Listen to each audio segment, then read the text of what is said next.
Perkenalkan, nama saya Desi Antalya Purba dengan NIM 2204-2203. Baiklah, di sini saya akan mempresentasikan PPT yang sudah saya buat, yaitu mengenai konsep-konsep dasar kepemimpinan.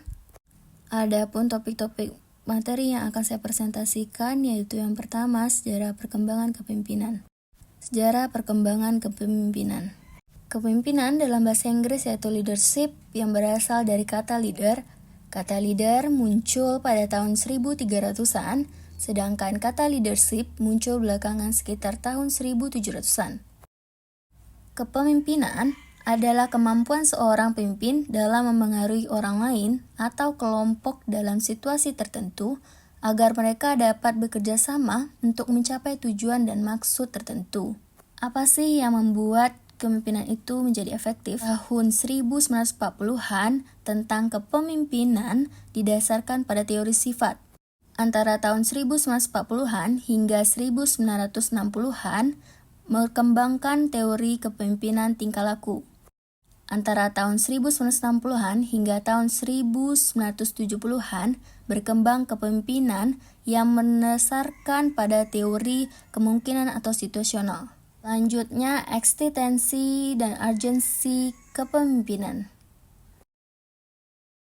Teori kepemimpinan merupakan suatu teori yang mengatur tentang kepemimpinan dan bagaimana cara mengatur dan mencapai kinerja untuk mencapai tujuan. Eksistensi teori kepemimpinan berasal dari keperluan untuk memahami dan mengatur kepemimpinan, baik itu dalam lingkungan perusahaan, organisasi, atau pemerintah. Teori kepemimpinan menjelaskan bahwa keberhasilan seorang pemimpin dalam menjalankan tugasnya sangat tergantung terhadap situasi dan gaya kepemimpinan yang digunakan. Urgensi dari teori kepemimpinan adalah karena keperluan yang semakin tinggi untuk memahami dan mengatur kepemimpinan yang efektif. Dengan teori kepemimpinannya, para pemimpin dapat memahami cara mengatur dan mencapai kinerja yang efektif, memecahkan masalah, dan membuat keputusan yang benar.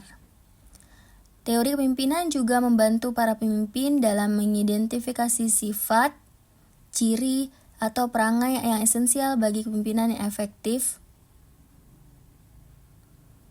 yang merupakan kualitas bawaan seseorang.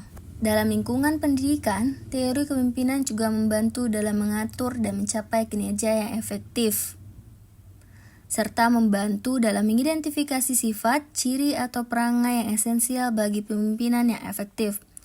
Dengan teori kepemimpinan, para pemimpin dapat memahami cara mengatur dan mencapai kinerja yang efektif, serta membantu dalam mencapai tujuan organisasi.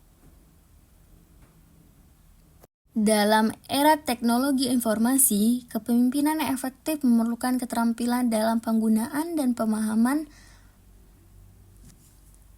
teknologi informasi, serta kemampuan kognitif yang tinggi untuk memformulasikan strategi yang cocok, memecahkan masalah, dan membuat keputusan yang benar. Teori kepemimpinan juga membantu para pemimpin dalam mengidentifikasi karakteristik yang diperlukan untuk pemimpin efektif, seperti kemampuan komunikasi, membangun teamwork, membangun networking, percaya diri tinggi, kemampuan berbahasa, integritas, dan lain-lain. Dalam lingkungan pemerintah, teori kepemimpinan juga membantu dalam mengatur dan mencapai kinerja yang efektif, serta membantu dalam mengidentifikasi sifat, ciri, atau perangai yang esensial bagi kepemimpinan yang efektif. Teori kepemimpinan juga membantu dalam mengidentifikasi kebutuhan sosial, fisik, dan intelijensi yang diperlukan untuk memimpin yang efektif.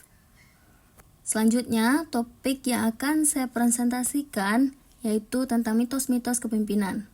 Mitos yang pertama, The Birthright Myth.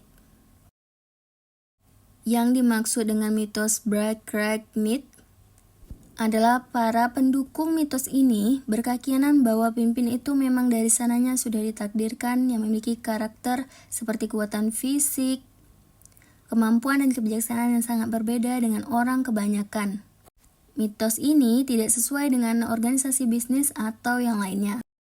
Mitos kedua, The Four All Seasons Myth. Mirip dengan Break Myth, bedanya dengan Break Myth menekankan pada faktor keturunan, sedangkan The For All Season Myth menekankan pada faktor karakter dan prestasi yang telah dicapai.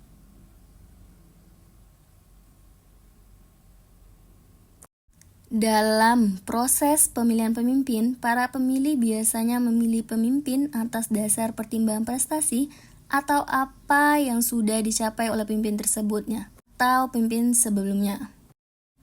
Mitos ini tidak selamanya benar karena keberhasilan seorang pemimpin tergantung pada situasi dan kondisi tertentu. Mitos ketiga, The Intensity Myth. Mitos ini berkeyakinan bahwa pemimpin memiliki kedalaman dan keluasan perasaan yang jauh dibandingkan dengan orang kebanyakan. Intensitas ini terlihat bahwa pemimpin biasanya lebih emosional dibanding orang kebanyakan atau dikenal dengan Anger Myth.